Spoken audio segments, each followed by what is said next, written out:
we got to keep moving. Okay. I'm going to run out of film. So they call it, I still call it film, but it's really digital. I'm going to run out of ones and zeros here in a little bit. But I want to, we're going to finish up the introduction to Revelation. And there's a lot of stuff here. And don't worry if you don't get it. I'll have these videos up on YouTube. And we're going to go over it in great detail as we go through the book of Revelation. I'm just trying to give you an overview of what we're going to see here and maybe help you to see Revelation in just a little bit of a different way. Okay, Revelation in the Old Testament. So we've talked about how Revelation is an epistle, but it's also the revelation of Jesus Christ.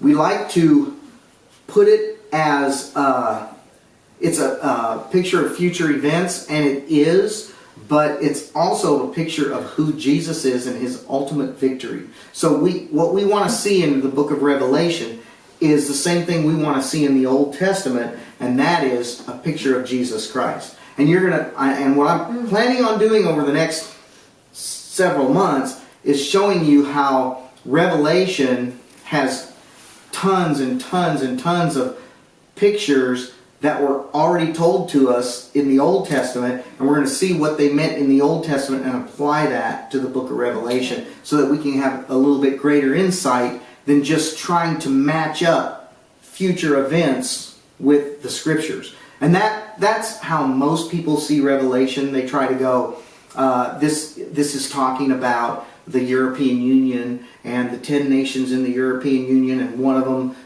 gets cut off and 3 of them come up out, and when that doesn't happen, then they turn it into something else. So you just have to be really careful how you interpret Revelation. So anyways, Revelation has more allusions to the Old Testament than all other New Testament books combined. Scholars estimate that as many as 278 out of the 404 verses in Revelation contain references to the Old Testament. More than half to the Old Testament. So allusions are not direct quotes. They don't quote it direct, but it's very similar to something we see in Daniel or Ezekiel or Isaiah or some of these other places. Most are very clear, almost direct quotes. Many allusions are not worded exactly, but the idea is the same. And there's a lot of similar patterns, like Ezekiel and Revelation 4, 5, Daniel 2 and 7 in Revelation 1, 4, and 5. And I'm going to show you a couple things here. The trumpets and bowl plagues follow the plagues of Egypt. Very interesting. We're going to see how they kind of correlate with each other. Judgment. Okay. This here is just a few of the similarities we see in Revelation and some of the Old Testament things. So, books of judgment, Ezekiel 2, Daniel 7 and 12, and then you see Revelation 5, 1 through 5, Ezekiel 2, Revelation 10, and you see the Lion of Judah exercising judgment in Genesis 49, 9, and you also see it in Revelation 5, 5, and I put the scriptures here. 49, 9, Judah is a lion's whelp. From the prey, my son, you have gone up. He bows down, he lies down as a lion, and as a lion, who shall rouse him? So Jacob was the first one to call Judah, the Judah, a lion, right? But then you see in Revelation 5:5, but one of the elders said to me, do not weep, behold, the Lion of the tribe of Judah, the root of David, has prevailed to open the scroll and to loose its 7 seals. So you see the picture of Jesus as the Lion of the tribe of Judah in both these scriptures, Genesis and Revelation. You're going to see that horsemen as agents of judgment. You see that in Zechariah 1 and 6 and also in Revelation 6. Locusts as agents of judgment. We've heard that before. Joel 1 and 2 and Revelation 9. We're going to look at these much closer. I'm just trying to show you how many similarities there are in the Old Testament and the New Testament. Exodus, plagues inflicting judgment. Exodus 7, 14 through 12, 33, and Revelation 8, 6 through 12 and 16. And I'm getting this from a book by G.K. Beale called Revelation. So, okay, the tribulation. There is a tribulation coming. And you see the 10 days of tribulation in Daniel 1:12 and Revelation 2. You see 3.5 years of tribulation in both Daniel and Revelation. You see Sodom, Egypt, and Jerusalem as Old Testament places where God's people are persecuted. You see that in Revelation 11. Rulers who persecute, pictured as beasts. So you see these beasts in Revelation, but they represent rulers. And we see that in Daniel 7 and Revelations 11, 13, and 17. Babylon the Great, who deceives and persecutes. You see that in Daniel and Revelation. So we're going to see that tribulation is not just in Revelation, but it's also in the book of Daniel as well. Idolatrous teaching. Revelation talks about idolatrous teaching. It talks about Balaam in Numbers and Revelation, and I have the scriptures here. Numbers 31:16. Look, these women caused the children of Israel through the counsel of Balaam to trespass against the Lord in the incident of Peor, and there was a plague among the congregation of the Lord. So they were listening to the counsel of Balaam. And then you see in Revelation 2:14, but I have a few things against you, because you have those who hold the doctrine of Balaam, who taught Balak to put a stumbling block before the children of Israel, to eat things sacrificed to idols and to commit sexual immorality. So you see those both in Numbers and Revelation. We're going to take a closer look. You also see Jezebel, both in Kings and also in Revelation. We're going to discuss that. So we're going to just take it slow. I'm going fast now because this is just an introduction. I'm going to go over it later.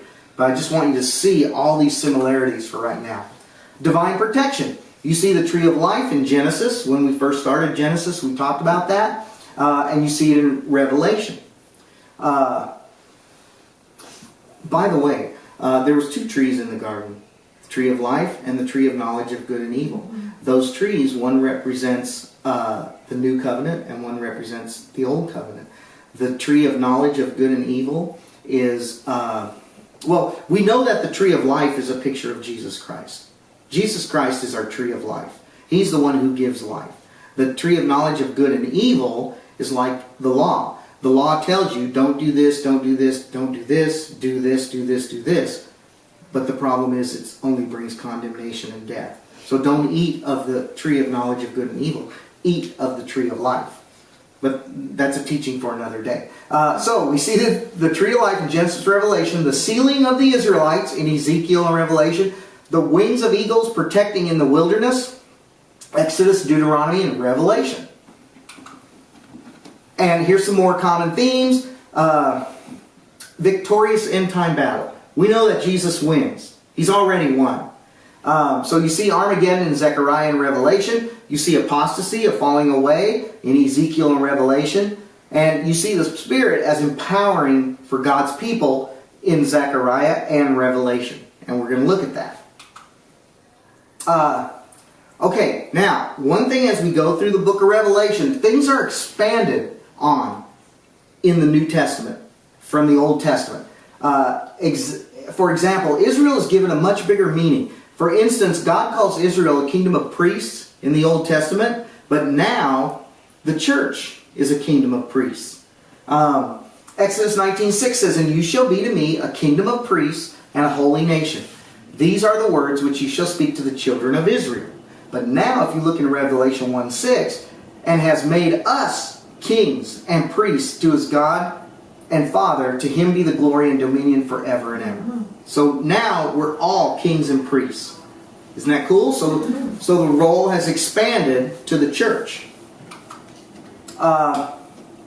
Israel who mourns is expanded to all the tribes of the earth will mourn.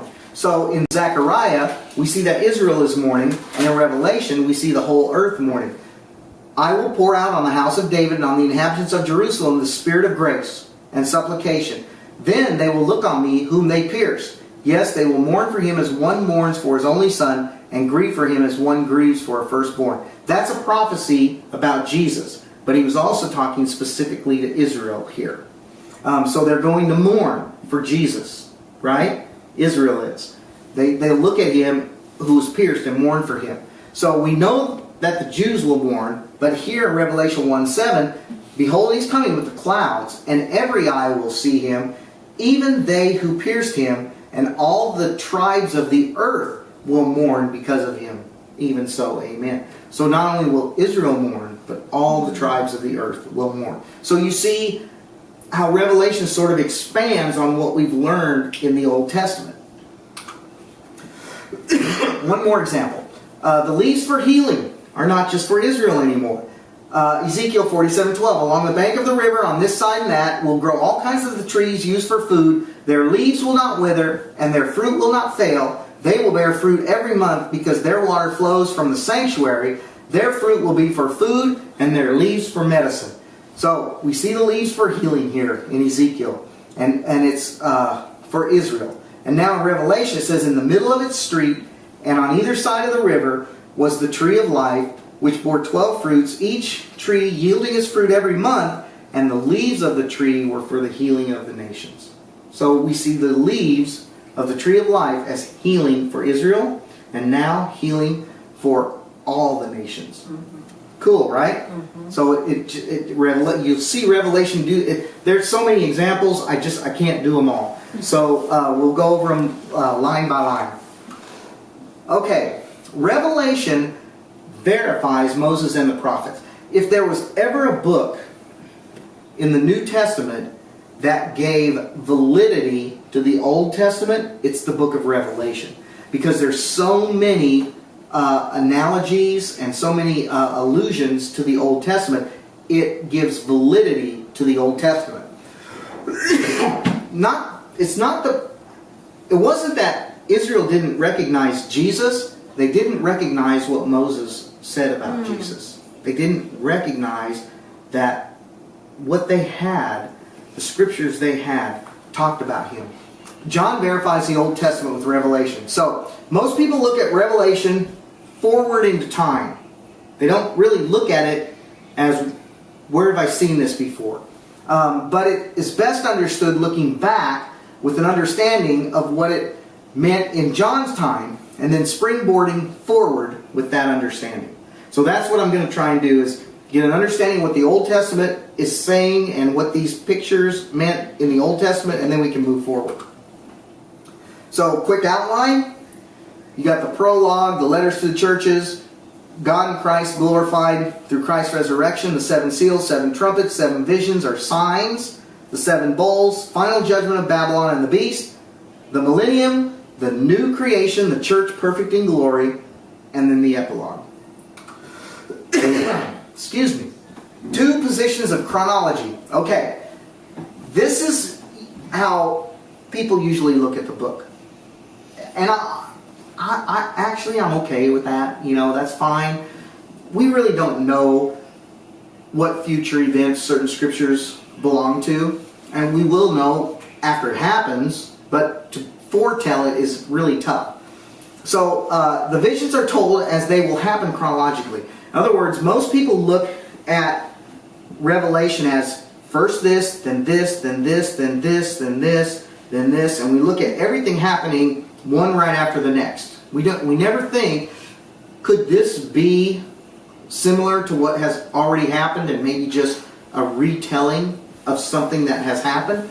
And that's what the recapitulation position is. The visions are not necessarily in chronological order, but often give more insight on something that was mentioned previously. Okay?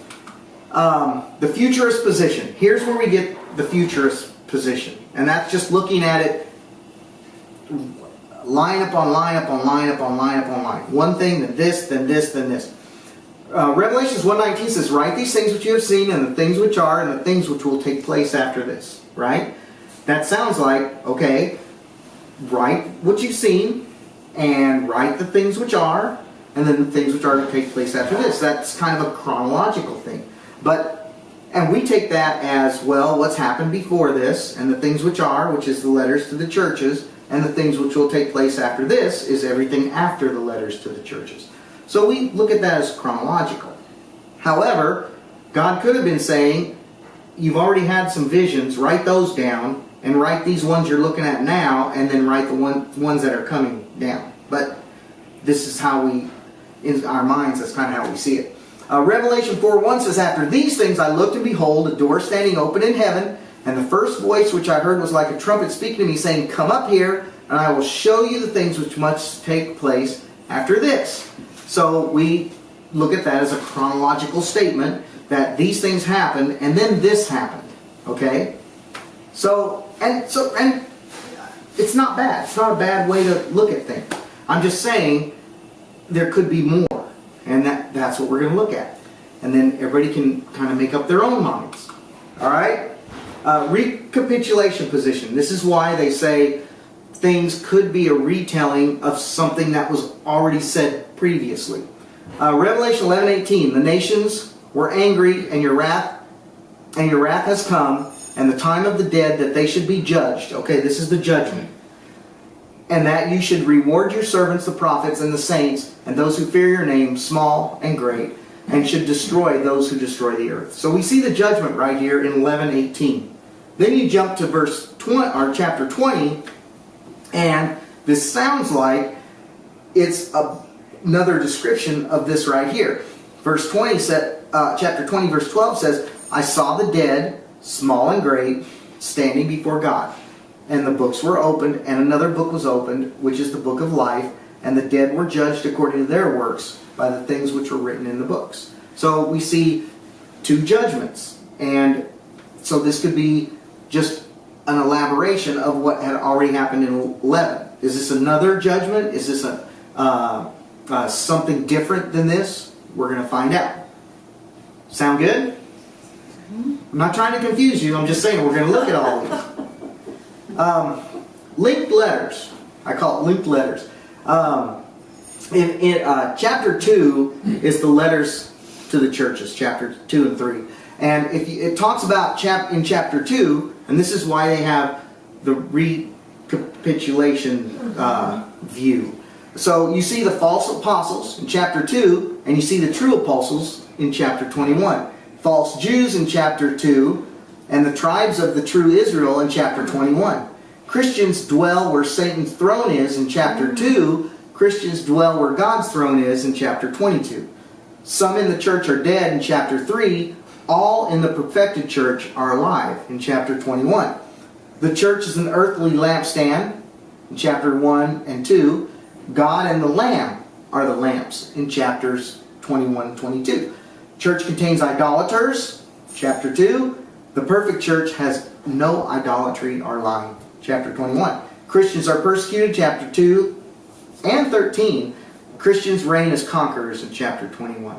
So you can kind of see how the book is structured to where it's showing us how we are and showing us how we're going to be.